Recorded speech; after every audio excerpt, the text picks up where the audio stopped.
Hello, I'm Dr. Fred Portad of the Texas Liver Institute. I'd like to welcome you to the Texas Liver Institute lecture series.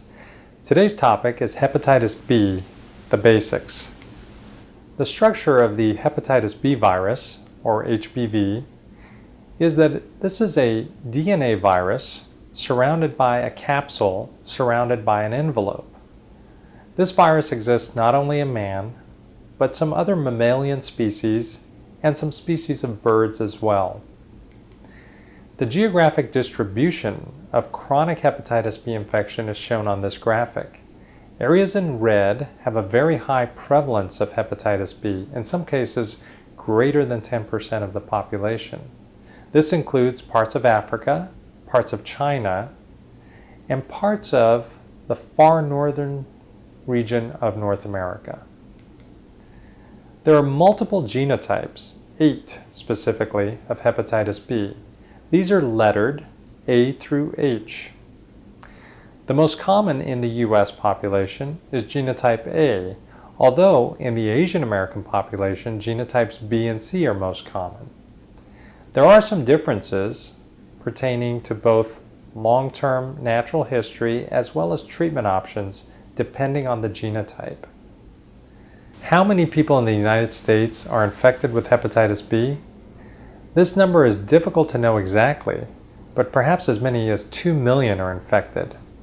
Most of those infected have immigrated from other parts of the world, and in fact, in certain Asian populations, as many as 10% may be infected with hepatitis B. The end result of hepatitis B may be end-stage liver disease. Liver cancer, which is one of the most serious consequences of hepatitis B, is largely driven in other parts of the world by hepatitis B. In fact, the highest rates of liver cancer are seen in East and Southeast Asia and Central and Western Africa. Chronic hepatitis B worldwide affects as many as 400 million people. How do people get infected? Well, hepatitis B is transmitted by contact with blood or body fluids of an infected person. The main way people can get infected is through perinatal transmission, which is mother-to-child transmission at the time of birth, child-to-child transmission, unsafe injection practices, and sexual contact. Hepatitis B is 100 times more infectious than HIV. And it can actually remain infectious outside of the human body for up to a week. So living in the house with someone that has hepatitis B is a risk factor for developing hepatitis B. Asian Americans tend to be infected through vertical transmission, that's mother-to-baby infection at the time of birth, whereas non-Asian Americans often acquire hepatitis B through sexual contact or through intravenous drug use. Fluids that are highest in hepatitis B are the blood, serum, and wounds. Moderately high levels can be found in semen, vaginal fluid, and saliva. So who is eligible to be screened for hepatitis B? Well, this is a big list. Persons born in high endemic areas should be screened. U.S.-born children of immigrants from those high-risk areas should be screened.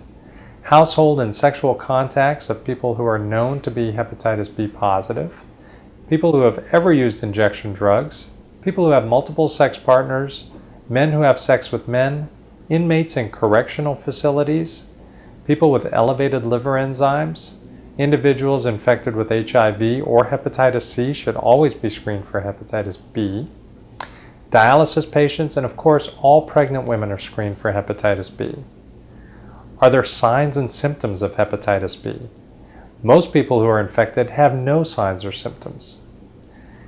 Only about a third end up having some sort of sign or symptom, and this can be very vague, such as fatigue, abdominal pain, joint pains, loss of appetite, or nausea.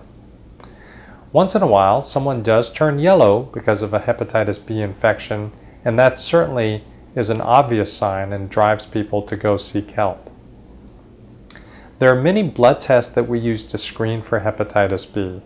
I won't go into these in detail, but hepatitis B surface antigen is the main test that determines if someone is chronically infected or not.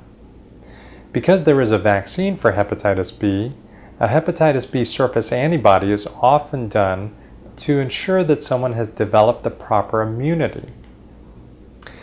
There are many therapies for hepatitis B. This has evolved over the past 20 years or so, from interferon injections in the early 90s to therapies with pills in the late 90s. In the 2000s, we saw the development of several new therapies, including long-term interferons as well as several other pill forms. All of these therapies are viable, and in many cases, the disease can be completely controlled with long-term therapy, decreasing the risk of subsequent cancer development and certainly decreasing the risk of transmitting the virus to other people. To learn more about hepatitis B, please visit us at www.txliver.com. Thank you for joining us today.